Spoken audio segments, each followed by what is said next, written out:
My friends set me up on a date as a joke, but I never expected that one night would change my entire life forever. I should have known something was off the moment my friends wouldn't tell me her name. Just trust us, Jake said, grinning too hard as he tossed me the car keys. You've been single for too long. This will be good for you. That was Jake's way of saying this would probably be a disaster. I'd been the punchline of our group for months. 30 years old, stable job, decent apartment, zero relationship. Not because I didn't want one, but because after my last breakup, something in me shut down. I stopped trying, stopped hoping. I told myself I was fine alone, and for the most part, I believed it. So when my friends told me they'd set me up on a blind date, I assumed it was harmless. Maybe awkward, maybe boring, but survivable. What I didn't know was that to them, it was a joke. The restaurant was one of those small downtown places that tried too hard to feel authentic. Exposed brick walls, dim lights, candles on the tables that smelled faintly like vanilla. I arrived early, nerves buzzing under my skin, and checked my phone for the 5th time. No messages, no name, no photo, just, she'll be there at 7.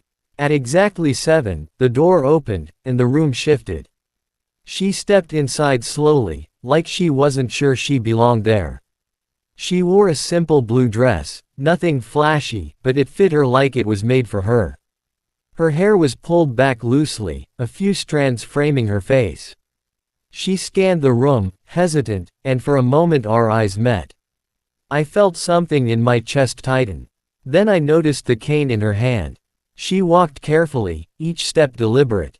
Not fragile, just cautious. Strong in a quiet way. The kind of strength that comes from having learned how to move through a world that doesn't always move with you. She looked around again, uncertainty flickering across her face, and I realized she was looking for me. I stood up. Her eyes softened when she saw me. She smiled, tentative but real, and made her way over. "Hi," she said. Her voice was warm, steady.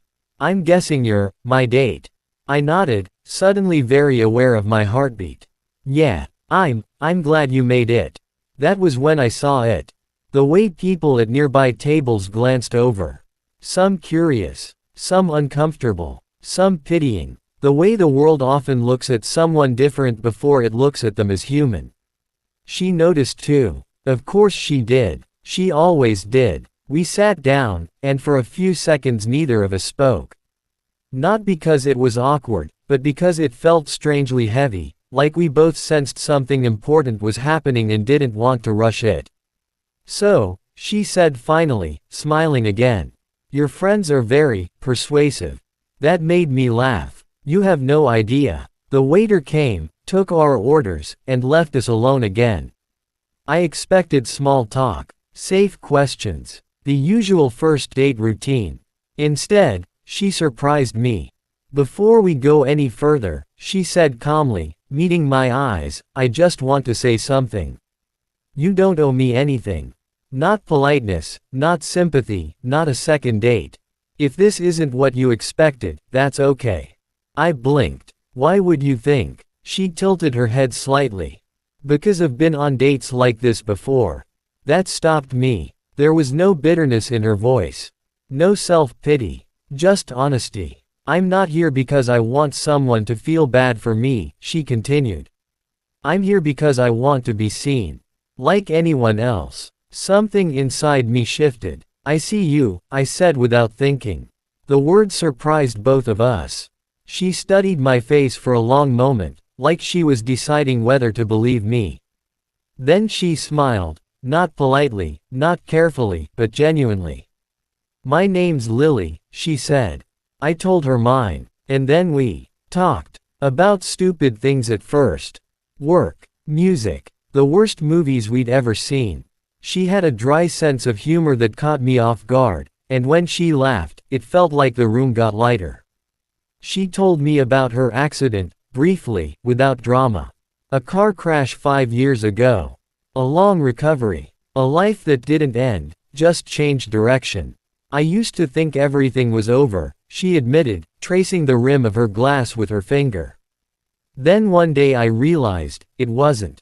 It was just different. Harder in some ways. Clearer in others. I didn't know what to say to that. So I listened. No one had ever accused me of being a good listener before, but with her, it felt natural. Necessary. Halfway through dinner, my phone buzzed. I glanced at it, and my stomach dropped. A group message. From my friends. So, how bad is it? Tears of joy. Another message followed. We told her it was a real date, bro. Relax. Just don't fall in love. My hands clenched around the phone. They'd known. They'd known exactly what they were doing. They thought this was funny. I looked up at Lily, who was telling me about a book she loved, her eyes bright with excitement. She noticed my expression change and paused. You okay? She asked softly. I swallowed. Yeah, sorry. Just, idiots. She smiled knowingly. Friends. Unfortunately. She didn't push. Didn't pry. Just waited. That was when it hit me, this wasn't a joke to her. This was a risk. Another chance she'd taken, knowing how often it ended badly. And my friends had turned it into entertainment. Something hot and sharp burned in my chest. Guilt. Anger. Shame. I should tell you something, I said suddenly. She stiffened slightly but nodded. Okay. I took a breath. My friends, they thought this date would be funny. Not because of you. Because of me. They think my love life is a lost cause. She studied me carefully. And what do you think? I think they're idiots, I said. And I think I'm really glad I came. Her shoulders relaxed a little. Me too. When dinner ended, neither of us rushed to leave. We walked outside together, the night air cool and calm, the city humming around us. I had a good time, she said, adjusting her grip on her cane. So did I. There was a pause. A moment balanced on the edge of something new. I know this started in a weird way, she said. But, would you like to see me again? I didn't hesitate. Yes, I really would. Her smile then, that was the moment my whole life quietly began to change. Because what my friends thought was a joke was the first real thing I'd felt in years. I didn't tell my friends about the second date. Not because I was hiding her, because I was protecting something. For the first time in years, I felt like I had something fragile and real, and I didn't want their careless jokes anywhere near it. Lily and I met a week later at a quiet park by the river. Autumn was just beginning to creep in, leaves turning gold and red, the air cool enough to make everything feel sharper. She arrived early again. She always did. It was something she told me she learned after her accident. Being early meant fewer stares, fewer whispers, fewer people rushing around her. We walked slowly along the path, side by side. I matched my pace to hers without thinking, and when I realized what I was doing, I wondered why it felt so natural. You don't have to slow down for me, she said gently, noticing. I know, I replied. I want to. She looked at me then, really looked at me, like she was searching for something hidden between my words. Whatever she found made her smile. That became our rhythm. Coffee dates. Long conversations. Quiet moments that didn't need to be filled. She told me about her childhood, about how she used to run everywhere, how she loved dancing in her room when no one was watching. I told her about my failed relationships, my fear of starting over, the way I'd convinced myself that being alone was safer. With you, I admitted one evening as we sat watching the river, I don't feel like I'm trying. I just, that's how it's supposed to feel, she said softly. At least, that's what I hope. But hope, I learned, comes with fear. The more time I spent with her, the more I noticed the world pushing back. People stared. Some smiled awkwardly. Others pretended not to look. Once, at a cafe, a woman leaned toward me and whispered, "It's very kind of you," like I was doing charity work. I wanted to scream. Lily pretended not to hear, but later that night, when I walked her to her apartment, she hesitated before unlocking the door. "You don't have to keep doing this," she said quietly. "Doing what?" Choosing me, she said. Eventually, it gets heavy. I stepped closer. Lily, listen to me. I'm not carrying you. I'm walking with you. Her eyes filled with something dangerous, hope mixed with fear. Just don't promise things you can't keep, she whispered.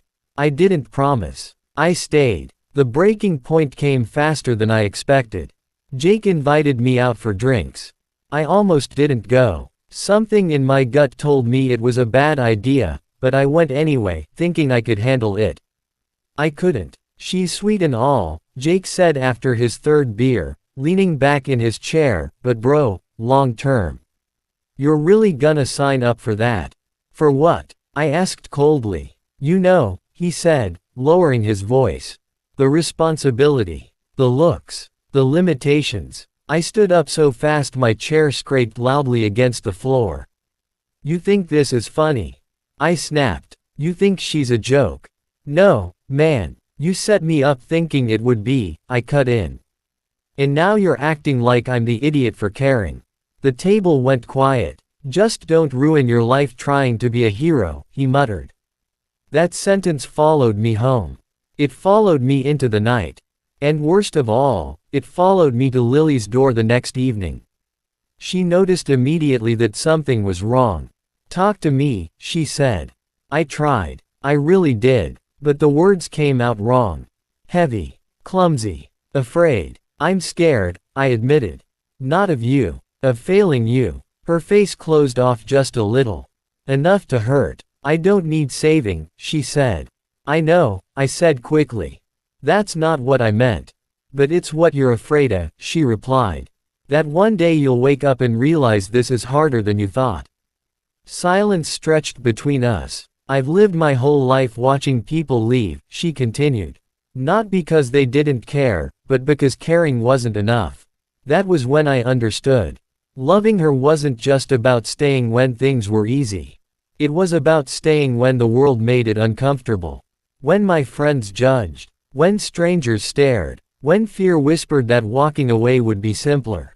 I don't know how this ends, I said honestly. But I know how it feels when I'm with you.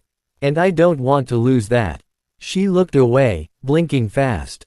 Sometimes, she said quietly, love isn't about how much you feel. It's about how much you're willing to risk. I didn't answer. Not because I didn't care, but because the truth scared me. That night, she didn't ask me to stay. And for the first time since I met her, I walked away unsure. I lay awake for hours, replaying every moment. Every laugh. Every look. Every time she trusted me a little more. I realized something painful. My life had already changed. The question wasn't whether I loved her. It was whether I was brave enough to let that love cost me something. And that answer would come sooner than I expected. I didn't see Lily for 2 weeks. 2 weeks doesn't sound like much, but when someone has quietly woven themselves into your every thought, it feels like a lifetime. Every place reminded me of her, the park bench by the river, the coffee shop where she always ordered too much sugar, even the slow pace of my own footsteps. I told myself I was giving her space.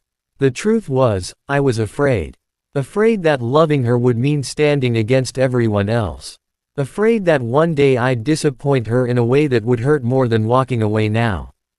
Afraid that my friends were right, and that fear made me weak. Then one night, my phone rang. It was an unknown number. For some reason, my heart knew. Hello, I said. Hey, Lily's voice came through, softer than I remembered. I wouldn't have called, but I need to ask you something. I sat up straight. Anything. There was a pause. I could hear her breathing. I have a medical review tomorrow, she said. They're re-evaluating my mobility plan. It's nothing dramatic. I don't want to go alone. The answer came before fear could catch up. I'll be there. Another pause, longer this time. Okay, she whispered. Thank you. The hospital was quiet the next morning, that strange calm that only exists in places where people are constantly waiting for news. Lily sat beside me, hands folded in her lap, eyes forward. She looked strong, but I could feel the tension in her. When the doctor finally called her name, I stood automatically. She glanced at me. "You don't have to." "I want to," I said. Inside the room, the doctor spoke carefully, kindly. Explained progress. Explained limits. Explained hope, but not miracles. I watched Lily's face as she listened. No tears. No anger. Just acceptance, the kind that comes from surviving disappointment more times than you can count. Afterward, we sat outside on a bench, the sun warm against our faces. "I used to hate days like this," she said quietly. "They remind you of everything you can't control." I took a breath. "And now I hate them a little less," she said. "Because I'm not alone." That was it. That was the moment something inside me finally broke open. "I need to tell you something," I said. She turned toward me, cautious. "I almost let fear decide my life," I admitted. "Not because of you, but because of what loving you asks of me. Courage, honesty, backbone." Her eyes searched mine. "I don't want easy anymore," I continued. "I want real. Even if it's hard. Especially if it's hard." Her lips trembled. "Don't say this unless you mean it." "I mean it," I said. "I choose you. Not as an idea. Not as a responsibility. As a partner." For a long moment, she didn't move. Then she cried. Not loudly. Not dramatically. Just quiet tears that slid down her cheeks as she pressed her forehead against my shoulder. "I've waited so long to hear that," she whispered. "We didn't rush things after that. Love didn't suddenly make life perfect. There were still looks. Still comments. Still bad days where pain slowed her down and frustration weighed her mind. There were days I got tired. Days I got overwhelmed. But we talked. We learned. And when my friends finally met her again, not as a joke, not as a setup, but as the woman I loved, something changed. Some apologized. Some drifted away. I let them. Because the life I was building didn't have room for people who couldn't respect what mattered. One evening, months later, we were back at the same restaurant where we first met. Same brick walls. Same candles. Same quiet hum of conversation. "I was terrified that night," Lily admitted, smiling at the memory. "I thought you'd see me and walk right back out. I almost missed my whole life," I said softly. She raised an eyebrow. "Almost." I reached into my pocket and placed a small box on the table. The room seemed to disappear. "Life doesn't give guarantees," I said, my voice shaking just a little. "But it gives chances. And you're mine. If you'll have me." Her hands flew to her mouth. "Yes," she said, before I even opened the box. "Yes." People stared again, but this time, I didn't care. Because the girl my friends thought was a joke became the woman who taught me what love actually is. Not comfort. Not convenience. But choice. Every single day.